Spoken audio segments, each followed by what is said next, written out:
client as well as global server config file. A less of SSH_config reveals directives that all clients, all SSH clients that we've covered, process, including a default asterisk section that's processed by all of the clients. We see defaults that are set. All of these items that are commented are the defaults, whether or not the agent should be forwarded, whether or not X11 should be forwarded, which SSH supports, but you can override any of these options by indicating options on the command line, whether or not rhosts, RSA authentication is supported, etc. These are the defaults that are turned on. Password authentication is supported, hostbase is not. The identity files that are permitted are these. For DSA, RSA, and RSA version 1. The port that the SSH clients will attempt to connect to is port 22. The protocol version order is 2 then 1. However, this is governed by the server, and most servers should be, or your server should be configured to accept only version 2 of SSH because of security concerns with version 1. The various ciphers that are supported, but the default cipher is triple des, but here is a list of, or an array of ciphers that are supported in addition to the default triple des. Whether or not tunneling is turned on by default, the escape character to kill the session, which is tilde, etc. So these are options that are read by the client. Now we notice that host asterisk is mentioned here with no comment, and these are additional options that are turned on or off or set independent of the defaults that we've just covered. And as mentioned, there's also SSHD_config, which cannot be read by a non-privileged user and is read by the SSH daemon that's running. A PSEF grep SSH reveals that the primary daemon is running, and as it assigns pseudo terminals, you'll see multiple instances, or one per assigned pseudo terminal, or one per SSH contingent process running in your process table. We see pseudo terminal 0 and 1. These are people connected to our system. The W program tells us that. Pseudo terminal 0 from Linux CBT Media 1, pseudo terminal 1 from Linux CBT Serve 1, with information regarding what programs they're running, whether or not they're idle, so on and so forth. So again, that's a little bit about the SSH config setup. It's very straightforward. We did mention that in any given user's home directory, you'll find a file known as known_hosts. Every time a user on a system connects to a remote system using SSH, the local SSH client that was used to connect to the remote system populates known_hosts with information regarding the remote system. That information pertains directly to the public key that was obtained from the remote system. And if this public key changes at any point, the SSH client that you use after the changes occurred will complain that the public key no longer matches what we have on file. This is a way of databasing or recording public keys that are associated with remote systems and reporting to you if anything has changed. A change can mean an actual compromise of the remote system, or perhaps a reinstallation or a regeneration of the host public key used by the target system. But in either case, it should prompt you to investigate, perhaps via phone call, email, and so on, to find out why the public key of the remote system has changed. This line, this is indeed one line. In fact, if we wc-l known_hosts, it'll tell us that it has a single line. This line maintains a relationship or expresses a relationship between a given host, 192.168.75.10, and sometimes you may see the host indicated as IP or as a host name, an actual FQDN, or even a short name if resolvable via your etc hosts or some other method such as DNS, followed by the type of key. This is an RSA key for version 2 of RSA, followed by the public key string of the host, not of the remote user, but of the host. Just so that you have a sense, this IP address and RSA key is maintained on the local system in the etc SSH directory.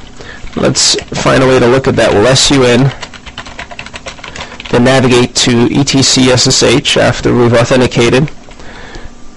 And for every connection, every inbound connection by an SSH client, the SSH daemon running on the local server serves out the public key to the connecting client, which must match, that is, after the initial connection to avoid the SSH client from throwing a terrible error to the user.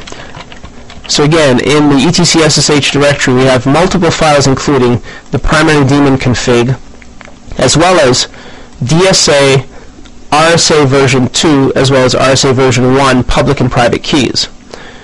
The RSA version 2 public key is this file. This is what we have on file on the remote system. This must match every single time the user connects. Starts with A's, terminates with Q and double equal symbols, and it matches out nicely. It can be changed. You can use SSH keygen to generate entirely new key pairs for use by the SSH daemon independent of the connecting users. But it's generally not recommended, as it might turn off or alarm your user community, the users who make use of your server using SSH. And as mentioned, there are various files for the various encryption algorithms. DSA or RSA version 1 using the old SSH version 1 protocol, and RSA version 2. The SSHD_config file is straightforward and also has a man page to help you.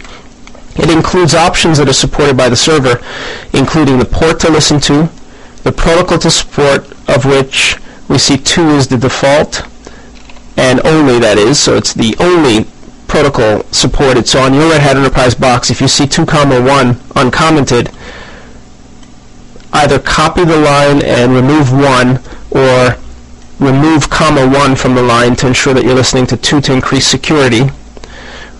Which addresses to listen to? By default, SSH listens to all IP addresses on the system, as well as all IP6 addresses on the system. Which host keys to use for RSA version 1, RSA version 2, and DSA. What facility to log with, and at what level. And here we see a reroute of SSH's logging to local 6. This must be from one of our earlier studies of syslog. Authentication-related credentials, such as the grace time for a user. The user has 2 minutes to log in. Whether or not root is permitted to log in. If you have strict security needs and you need to disable root, then enable permit root login, setting it to no, which will force the user to connect across the wire as a non-privileged user and then SU in as root, which increases your security. Strict modes, which checks for certain permissions on files within the hidden SSH directory beneath the user's home directory. If the permissions are off or not what SSH expects, it will not permit connectivity into the SSH daemon. Maximum authentication tries, whether or not RSA authentication is set, whether or not password authentication is supported. You may want an environment that supports only passwordless authentication, which is indeed more secure than password-based authentication, since it's premised on a mathematically unique public key private key pair. And there are numerous options. As mentioned, each of the files, the key files, the config files that is, have man pages that you can consult to determine the directives that are applicable. So for example, SSHD_config, if you man this out, you'll see directives that are applicable to this config file and will govern how your SSH server will behave concerning all aspects of server behavior. So SSH is installed. It's up and running by default. We've covered some of the key clients. We've briefly looked at the 2 main config files, but again, there are many other features supported by SSH, and for further in-depth information about SSH, take a look at Linux CBT Open SSH v2 edition, where we delve into the meaning of the various files, local versus global configuration, so on and so forth. But the basic facilities include shell-based access using SSH, with the optional ability to execute a command non-interactively, as well as the specific commands used to move files: SCP non-interactive, SFTP interactive. And then there's some helpful scripts like SSH keygen as well as SSH copy ID, which helps us with key management, the ability to generate and move keys around respectively. So that's a little bit about the OpenSSH v2 environment that you'll find within Red Hat Enterprise Linux version 5. This environment is what you will also find with other Linux distros. So what you learn here is certainly applicable to those distros as well.